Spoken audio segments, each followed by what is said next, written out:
Q1 Q2 magnitude of charges है और नीचे r स्क्वायर है। तो ये क्या था, this is Coulomb's law. Coulomb's क्या बोले थे कि द फोर्स ऑफ अट्रैक्शन और repulsion between the two particles, charge particles, it was defined for 2 point charges ना, तो पार्टिकल बोले हैं पॉइंट चार्जेस, तो जो पॉइंट चार्जेस हैं उनके मैग्नीट्यूड के डायरेक्टली प्रोपोर्शनल होगा, तो Q1 into Q2, सही बात है।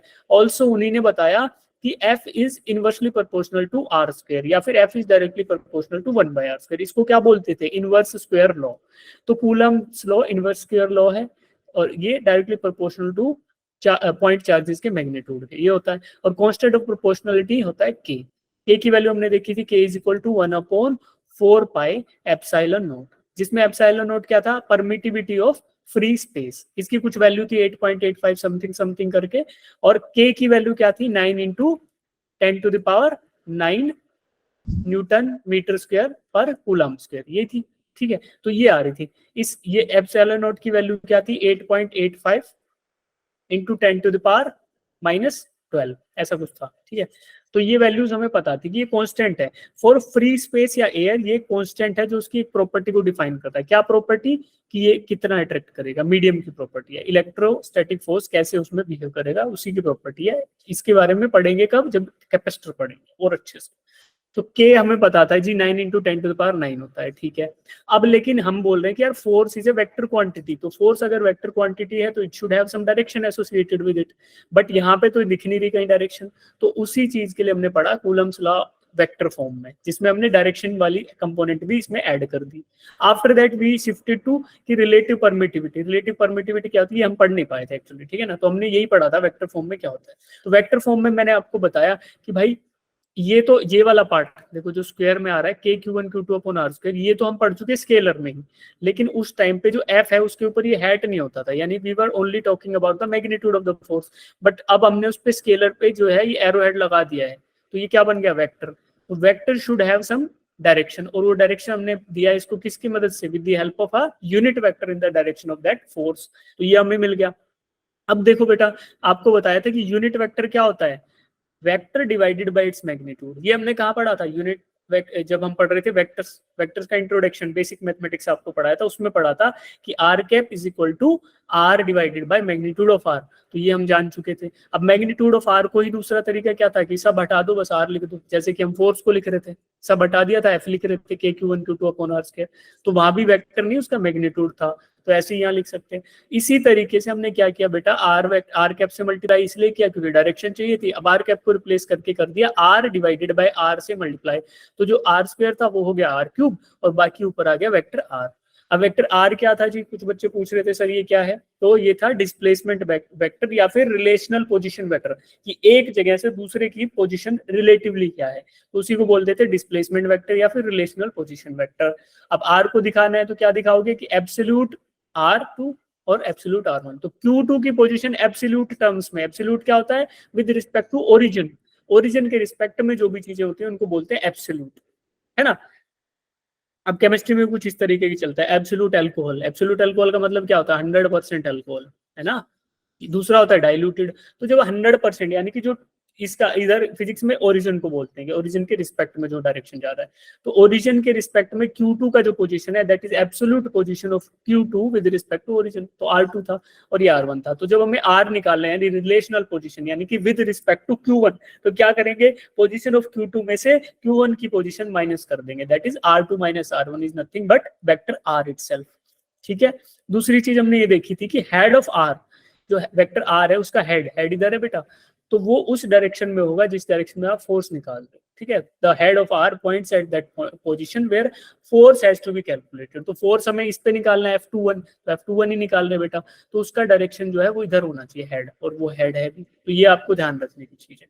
तो इसी बेसिस पे हमने फिर एक क्वेश्चन अटेम्प्ट करने की कोशिश करी थी, तो वो देखते हैं। लिमिटेशन क्या बताए थे कि it is for point charges, तो ये हमें पता है। और बाकी क्या था, where it can be applied where inverse square law relationship is valid। तो ये ठीक है क्योंकि कूलम्स ने एक्सपेरिमेंट करके यही तो प्राप्त किया था ना, यही उन्होंने पता किया था, it has inverse square law variation, force का रिलेशन दूरी से क्या है 1/r स्क्वायर का, तो ये उन्होंने बाय एक्सपेरिमेंटल वैलिडेशन ये वैल्यूज प्राप्त करी थी। तो ये अप्लाई भी वही होगा जिन चीज के लिए ये ऑब्जर्व हुआ था। ठीक है, बाकी क्योंकि पॉइंट चार्जेस है, तो अगर रैंडमली डिस्ट्रीब्यूटेड शेप्स हैं तो उनके अंदर उनका ज्योमेट्रिकल सेंटर या फिर सेंटर ऑफ चार्ज निकालना टफ होगा, तो इसलिए इसको अप्लाई करना उन केसेस में टफ हो सकता है। तो ये इसके लिमिटेशन है, apart from that there is no limitation. फिर ये क्वेश्चन हमने देखा था कि एक क्यूब है जिसके सारे के सारे एजेस पे आपको क्या मिल रहा है, एक चार्ज है। तो आपको बताना था कि कोई भी एक पॉइंट ले लो, जिसका मैंने आपको बताया कि बेटा ओरिजिन ले लोगे तो बहुत अच्छा रहेगा। क्यों? क्योंकि सीधा एब्सोल्यूट टर्म्स में बात हो जाएगी। अगर दूसरा पॉइंट लोगे तो फिर रिलेशनल निकालोगे, कैसा? ऐसा आर निकालते फिरोगे, आर को लिखोगे are equals to R2 - R1, तो एक स्टेप बढ़ गया ना हमारा। तो इस स्टेप को कम ना कर ले, हम ओरिजिन वाले पे निकाल देते। यार हम छोड़ो ना, हम Q2 लेंगे ना Q1 लेंगे, हम तो यही ले लेंगे जो चार्ज यहाँ पे है। तो इसका सबके हिसाब से जो पोजीशन होगा वो एब्सोल्यूट ही रहेगा। भाई Q1 के हिसाब से इसका जो पोजीशन है, रिलेटिव पोजीशन, वो एब्सोल्यूट वाला ही है। Q2 के हिसाब से इसका जो रिलेटिव पोजीशन है वो R2 है। तो ये एब्सोल्यूट वैल्यूज आ जाएंगी। इसलिए मैंने आपको बोला था कि सबसे इजी स्टेप यही होगा कि टेक द चार्ज, जो ए है, चार्ज ए यानी कि जो ओरिजिन पे है, उसके रिस्पेक्ट में सबके लिए फोर्सेज निकाल लो। और force due to multiple point charges is equal to vector sum of the forces due to individual charges. तो इंडिविजुअल चार्ज मान लो आप पॉइंट ए वाले चार्ज का A1 वाले के साथ कंपेरिजन कर रहे हो, 1 वाले के साथ, तो इंडिविजुअल कंपैरिजन हो गया। ऐसे ऐसे करके बचे हुए सारे के सारे सातों चार्जेस के लिए कैलकुलेट कर लो फोर्स, और उसको जोड़ दो, क्या कर दो, वेक्टर सम कर दो, तो क्या आएगा, नेट फोर्स आ जाएगा। तो यही आपको कल बताया था। अब इस बेसिस पे कुछ बच्चों ने अटेम्प्ट किया है, कुछ ने नहीं किया है। जिन्होंने नहीं किया वो प्लीज इस क्वेश्चन को अटेम्प्ट कर लेंगे। इसका सोल्यूशन आज नहीं कराऊंगा, इसका सोल्यूशन मैं लिख के लाऊंगा, फिर आपको करूंगा एकदम स्टेप बाय स्टेप, ठीक है। फिर आप क्या करेंगे, वैलिडेट करेंगे, और उसके बाद जिन जिन बच्चों को डाउट होगा वो पूछेंगे। ये क्वेश्चन बहुत इंपॉर्टेंट है, इस तरीके के क्वेश्चन आ सकते हैं। इसका पार्ट टाइप का क्वेश्चन आ सकता है, कंप्लीट तो नहीं आएगा, लेंथी है, बट इसके कुछ कुछ पार्ट आ सकते हैं कि भैया F21 बता दो, F ए के साथ 2 का बता दो, 2 के साथ 1 का बता दो। तो इसके लिए आपको किस किस की जानकारी होनी चाहिए, वेक्टर्स की होनी चाहिए, यूनिट वेक्टर के डायरेक्शन की जानकारी होनी चाहिए, और कूलम्स लॉ वेक्टर फॉर्म में इसकी जानकारी होनी चाहिए। ये सॉल्यूशन तो आपके पास अवेलेबल ही है। तो जिन बच्चों ने ये सॉल्व कर लिया बहुत अच्छी बात है। कुछ बच्चों ने मुझे व्हाट्सएप पे भी भेजा है इसका, तो कोई दिक्कत नहीं, उनको मैं इंडिविजुअली रिप्लाई कर दूंगा।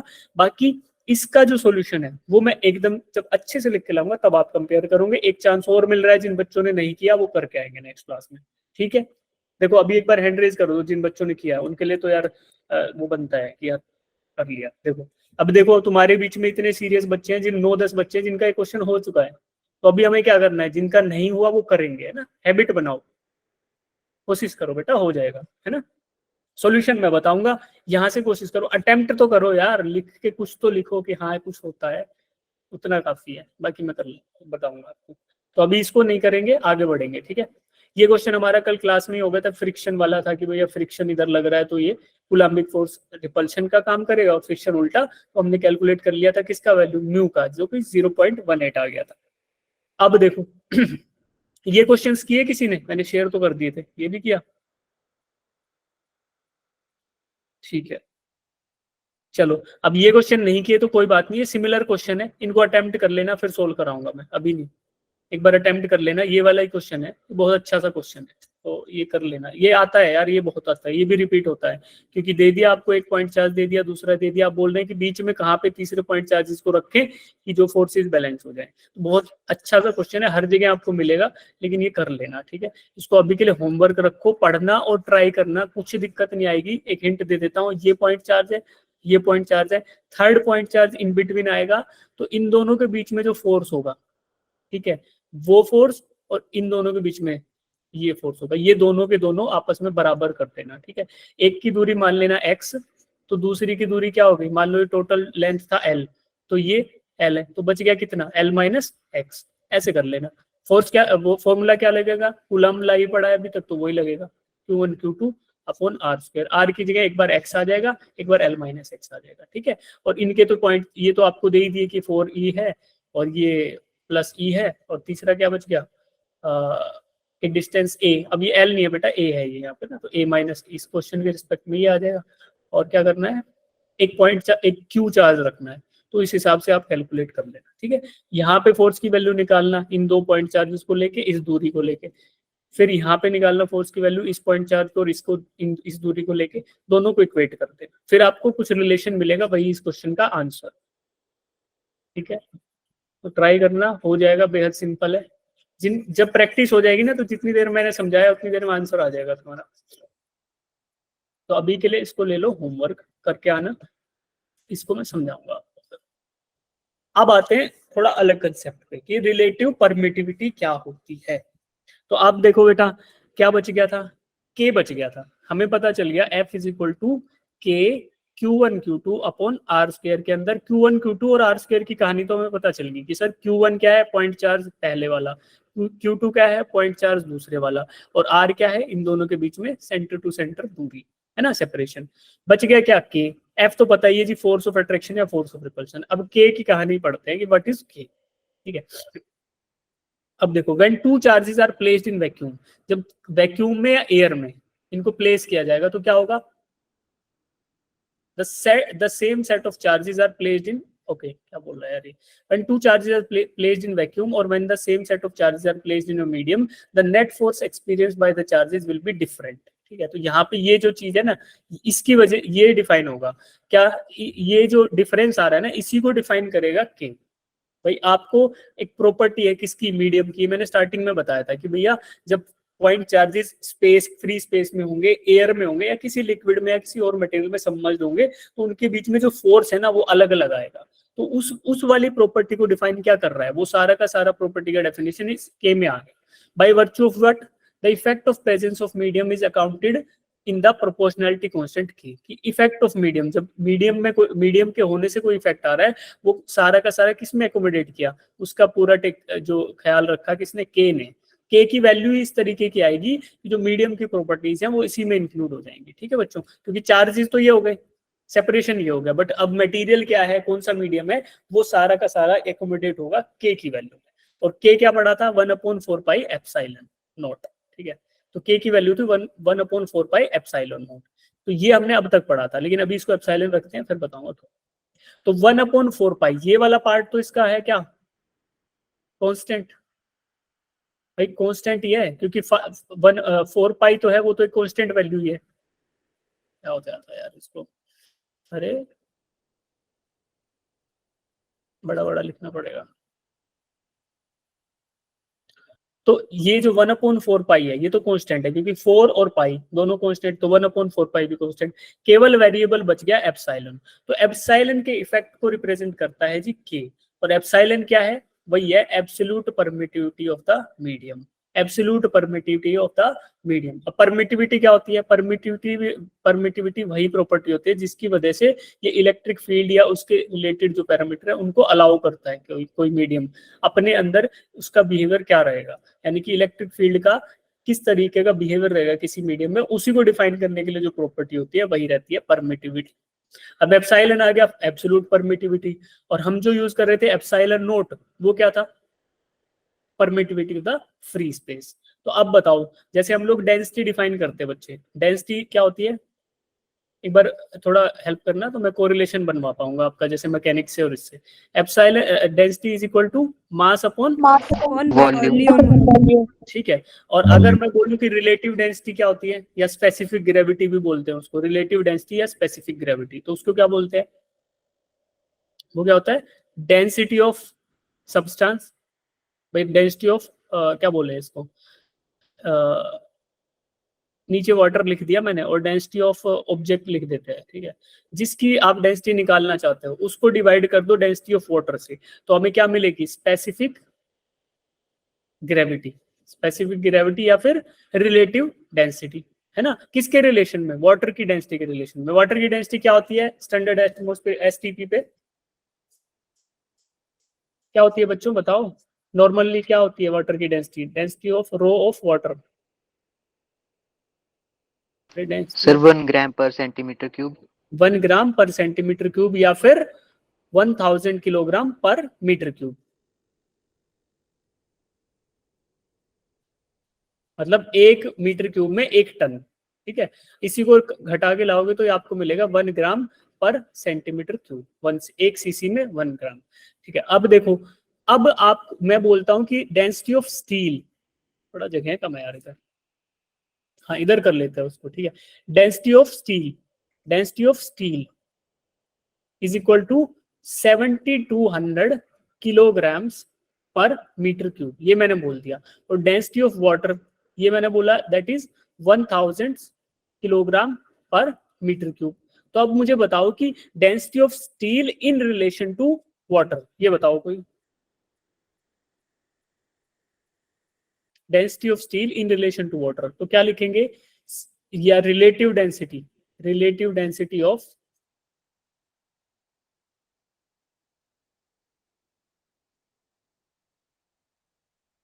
Steel with respect to water.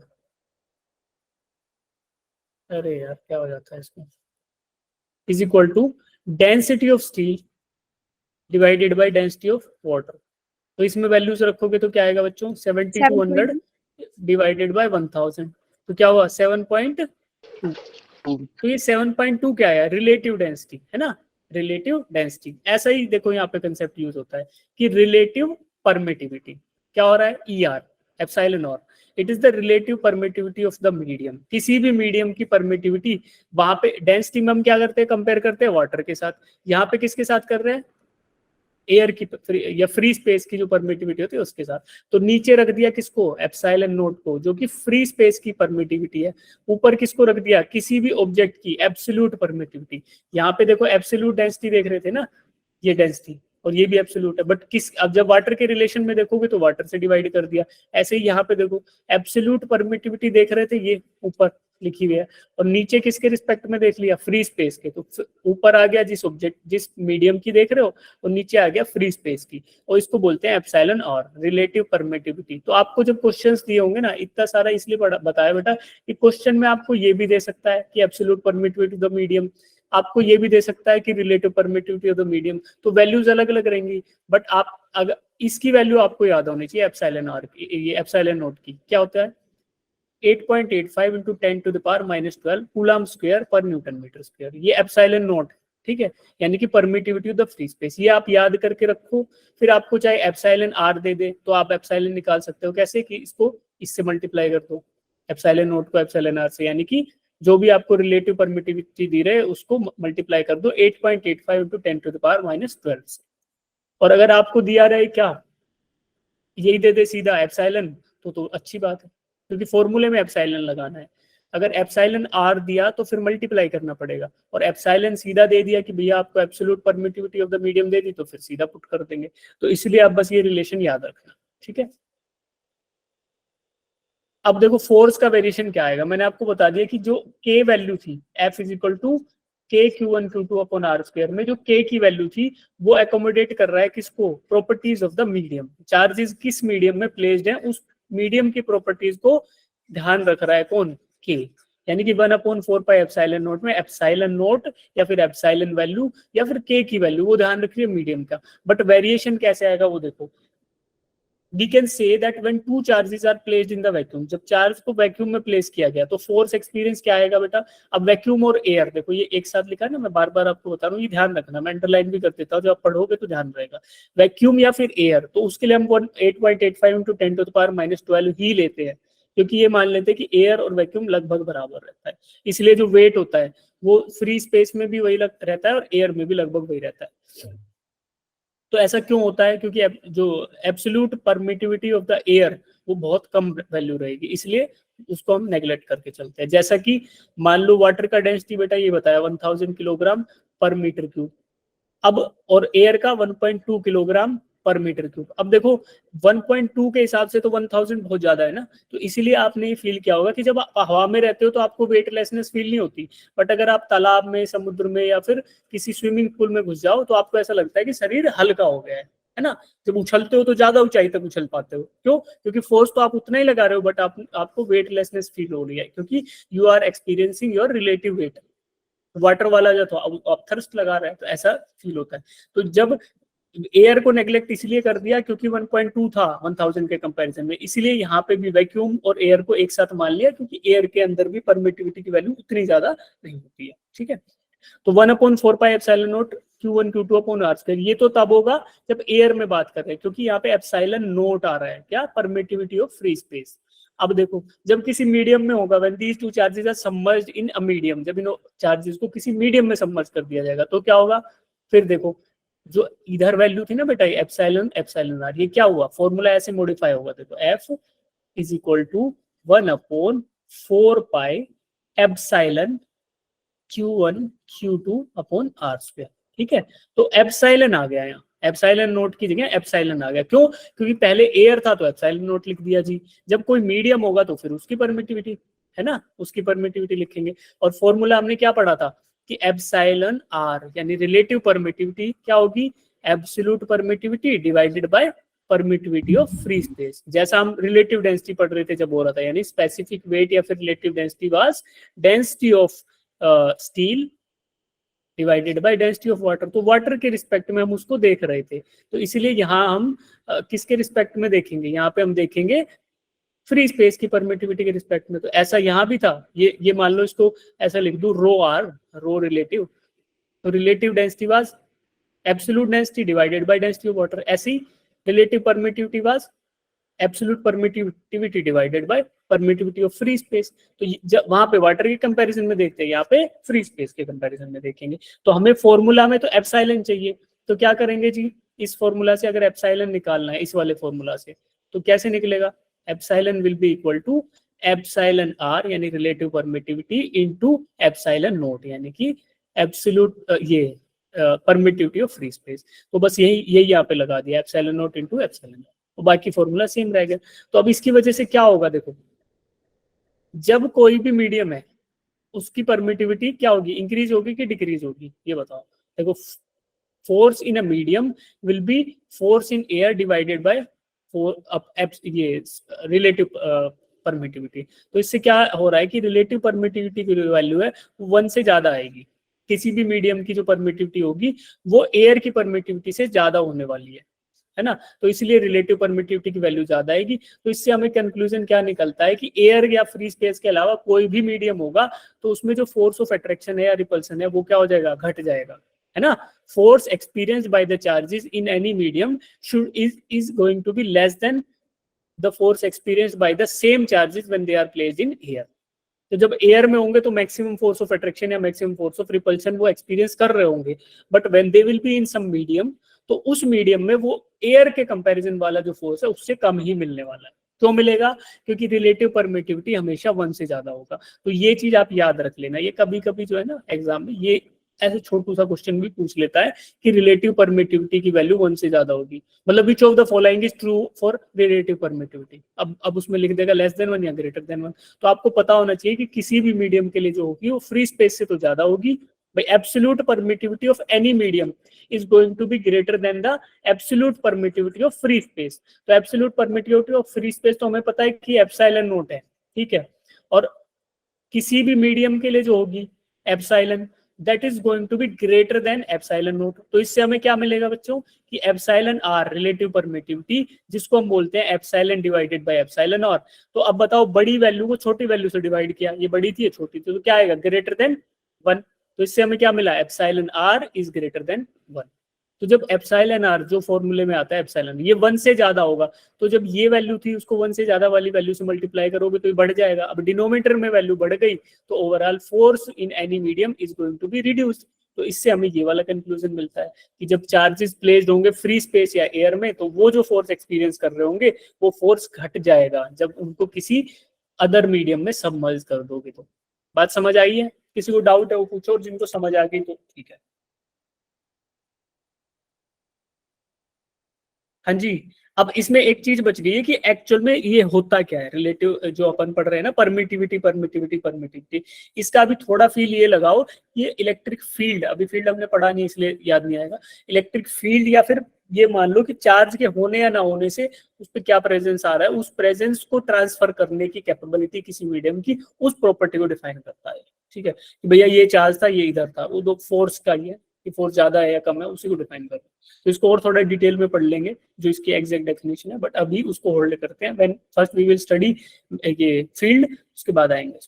तो अभी ये चीज समझ आई कि 1/4 pi epsilon Q1 Q2 upon R square होता है। अगर किसी मीडियम में आएगा तो 1/4 पाई एप्सिलॉन हो जाएगा, एप्सिलॉन नोट निकल जाएगा, एप्सिलॉन आ जाएगा Q1 Q2 upon R square. और एप्सिलॉन की वैल्यू हमें पता है कि epsilon note into epsilon R होती है। तो ये बातें कितने बच्चों को समझ आ गई, हैंड रेज करना।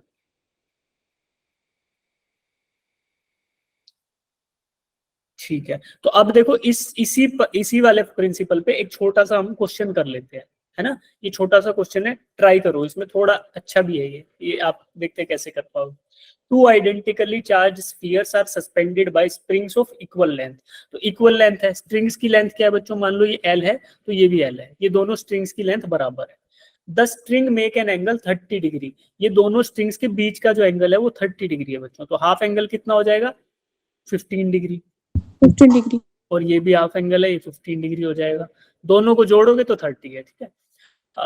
Okay, when suspended in a liquid of density 0.8 gram per centimetre cube, अगर एक लिक्विड है जिसकी डेंसिटी मान लो 0.8 ग्राम पर सेंटीमीटर क्यूब है, ठीक है, तो इसको क्या बोलेंगे, यानी ये लगभग 800 किलोग्राम पर मीटर क्यूब हो जाएगा, ठीक है। द एंगल रिमेज सेम, जब इसको आप किसी लिक्विड में डिप कर रहे हो ना तब भी ये एंगल सेम रहेगा। तो what is the dielectric constant of the liquid, dielectric constant क्या था जी, के, ठीक है। आपको के की वैल्यू बतानी है, डेंसिटी ऑफ द स्फीयर, ये आपको बता दी गई, कौन सा स्फीयर, ये वाले चार्ज स्फीयर। तो आपको दो कंसेप्ट लगेंगे, एक तो लॉस इन वेट का जो कंसेप्ट होता है यानी कि बोयंसी या फिर अपथ्रस्ट वाला, और दूसरा क्या लगेगा, इलेक्ट्रिक फोर्स का। तो देखो कि अगर ये चार्ज्ड पार्टिकल नहीं होते तो जब आप इनको डिप करते बच्चों तो एंगल बढ़ जाता, क्योंकि कुछ अपथ्रस्ट भी लगता है ऐसे ना, लिक्विड जो है वो ऊपर अपथ्रस्ट लगाता है या फिर बोयंसी लगाता, बोयंट फोर्स।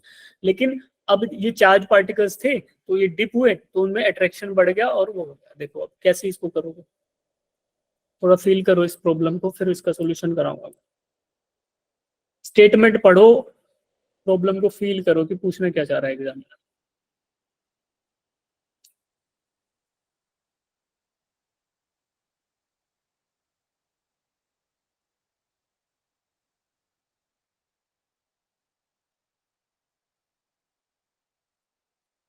ऐसा क्वेश्चन आ सकता है नीट में, थोड़ा टफ है लेकिन आ सकता है, इतना ये पूरा भी आ सकता है कि एज इट इज, क्योंकि जिसको ट्रिक पता होगी वो कर लेगा, थोड़ा ज्यादा टाइम लगेगा बट आ जाएगा। कभी कभी आ सकता है ऐसा, मतलब ऐसा मैं नहीं बोल रहा कि हमेशा आएगा, बट इसमें ना तो इंटीग्रेशन डिफरेंशिएशन का कुछ है, सिंपल ज्योमेट्री से भी हो जाएगा सॉल्व।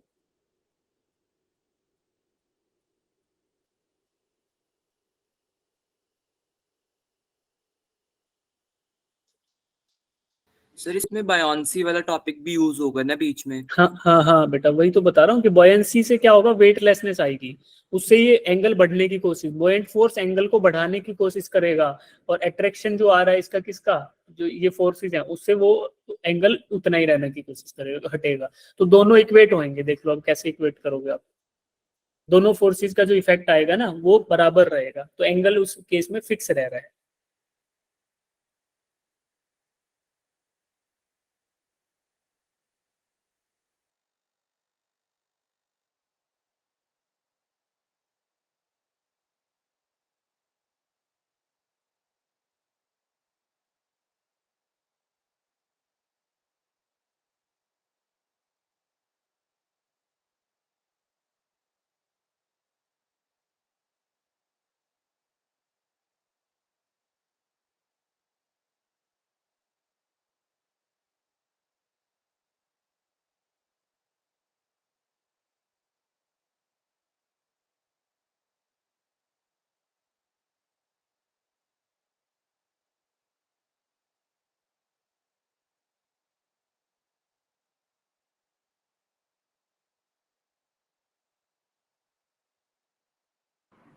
ये अच्छा क्वेश्चन है भाई, इसका सोल्यूशन देख के जाना, तुम जो भाग जाते हो क्या ही फायदा डन। हो गया, बताओ बच्चे। सर 2। शायद आंसर सही है तुम्हारा, ठीक है। कोई और बच्चा भी कर रहा है कि should be see the solution? हाँ बेटा, रोहिना आपको डाउट है? No sir. ओके ठीक है, चलो 30 सेकंड्स और ले लो, फिर हम इसका सॉल्यूशन देखेंगे बच्चों। बहुत अच्छा क्वेश्चन है, आप एक बार देख लोगे ना तो फिर ये लगेगा हाँ ठीक है, अगर दोबारा आएगा तो हो जाएगा, कोई दिक्कत नहीं। हाँ, के आएगा 2, जहां तक मुझे याद आ रहा है 2 ही आएगा इसका, ठीक है। तो अच्छा लगा, जिनका हुआ उनको अच्छा लगा ना कि ठीक क्वेश्चन था? Yes sir. ठीक है। Yes, sir. हाँ जी, तो Yes, sir. देखो बेटा अटेम्प्ट करना सीखना तो हो जाएगा। बहुत अच्छा से क्वेश्चन है, देखो इसमें 2 आ गया।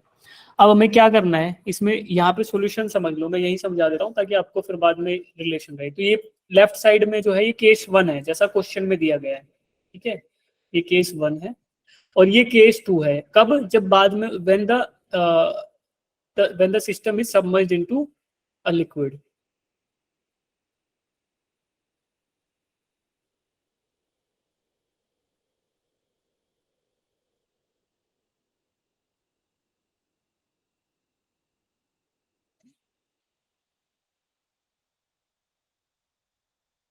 ये when it is submerged into liquid, ये दूसरा वाला केस है, ठीक है बेटा। अब पहला देखो ये तो दिया ही हुआ था कि हाफ एंगल इज 15, ये 15 डिग्री हो गया, तो ये वाला एंगल देखो ये 15 होगा ना, क्यों? दे आर कोरेस्पॉन्डिंग एंगल्स, एक दूसरे को देखकर शक्ल बदलने वाले एंगल्स, तो 15 डिग्री आ गया, ठीक है। अब क्या करो, आप 10 15 निकाल लो। 10 15 कैसे निकलेगा बच्चों? ट्राइंगल कौन सा इमेजिन करेंगे हम? ये वाला ट्राइंगल, तो ये हाईलाइट मैं आपके लिए कर देता हूँ ताकि आप बाद में जब पढ़ो तो अच्छा लगे। ये वाला ट्राइंगल देखना है। तो इस ट्राइंगल में आपको 2 फोर्सेस दिखाई देंगे बच्चों। एक तो वेट ऑफ दिस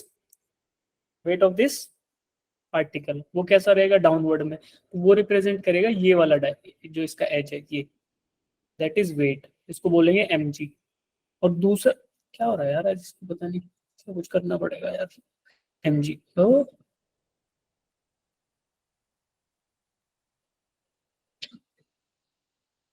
mg, ठीक है, डाउनवर्ड। और जो ये वाला एज है नीचे वाला, ये रिप्रेजेंट करेगा किसको? Force of repulsion due two charges, तो ये आ गया F। तो अब मैं इस पे लगाऊं टेंजेंट थीटा, यानी कि टेंजेंट 15 डिग्री, तो क्या आएगा बच्चों? F by mg। भाई परपेंडिकुलर अपॉन बेस होता है, तो परपेंडिकुलर आ गया कौन सा? F वाला। जो थीटा के जस्ट सामने होता है उसको बोलते हैं परपेंडिकुलर, जहां थीटा का मुंह खुला हो जिस डायरेक्शन में, इधर, तो ये F, इसको परपेंडिकुलर बोलेंगे। और थीटा के एडजेसेंट वाला होता है बेस, तो F बाय mg, इसको बोल दिया 10 15। अब देखो दूसरे केस में गए, तो दूसरे केस में भी उसने क्या बोला कि एंगल रिमेन्स द सेम, तो बच्चों ये एंगल 15 ही रहेगा, ठीक है, ऐसा आया। और ये इधर ही रहेगा। तो अब कुछ चेंजेस आएंगे किसमें? फोर्स में, और कुछ चेंजेस आएंगे किसमें? वेट में। तो वेट में जो चेंज आएगा जिसको बोलते हैं जी इफेक्टिव, क्या बोलोगे? mg इफेक्टिव ना, mg effective, mass of gravity effective. अब ये क्या होगा? mg, और वेरिएशन इसका क्या आएगा? ये डेंसिटी का जो वेरिएशन था उस हिसाब से 1 minus rho e by rho s, ठीक है। अब ये स्पेसिफिक ग्रेविटी जो मैंने आपको समझाया था ना, क्या होता है? किसकी? ऑब्जेक्ट के रिलेशनशिप में, तो उसका ये फॉर्मूला है, जब हम पढ़ेंगे तो याद कर लेंगे। तो अभी के लिए इसको देख लेना, जिनको इसमें बाद जब आप बोयेंसी देखोगे ना, किसमें देखोगे? 11th में था मैकेनिकल प्रॉपर्टीज ऑफ फ्लूइड में, शायद उस तरीके, तो वहां देखना आप इसको, या वेटलेसनेस हम पढ़ते ही आए यार। तो जिनको ये पढ़ने के बाद फॉर्मूला समझना है तो ये फॉर्मूला मैं समझा दूंगा अगले क्लास में, अभी टाइम हो गया हमारा। तो mg इफेक्टिव, यानी कि इसको डुबोने के बाद किसमें? मीडियम में, तो इसमें जो उसका वेट आएगा उसको बोलेगा, उसकी वैल्यू आएगी mg into 1 minus rho E by rho S. ये इसलिए हुआ क्योंकि उस पर कुछ बोएंट फोर्स या अपथ्रस्ट फोर्स लग गया, तो ये मॉडिफाई हो गया बच्चों। और फोर्स का क्या वेरिएशन आएगा वो हमने अभी पढ़ा, जो कंसेप्ट पढ़ा था ना कि फोर्स किस तरीके से मॉडिफाई हो जाएगा, it will be F air by epsilon r. तो जो रिलेटिव परमिटिविटी उसकी थी तो उसको मैंने यहाँ इंक्लूड कर दिया, तो ये फोर्स में वेरिएशन आ गया। अब ये बोल रहा है, खुद ही बोल रहा है क्वेश्चन में कि जो थीटा है वो रहेगा सेम, तो क्या करेंगे बच्चों? यहाँ भी हम टेंजेंट 15 निकालने की कोशिश कर लेंगे। तो 10 15 क्या आएगा? Perpendicular upon base. तो परपेंडिकुलर क्या है बच्चों? That is F by epsilon r. और ये क्या है? बेस क्या है? mg effective. हाँ जी बच्चों। हाँ सर हम यहाँ पे 15 की वैल्यू 10 15 की वैल्यू भी डाल सकते हैं सॉल्व करके।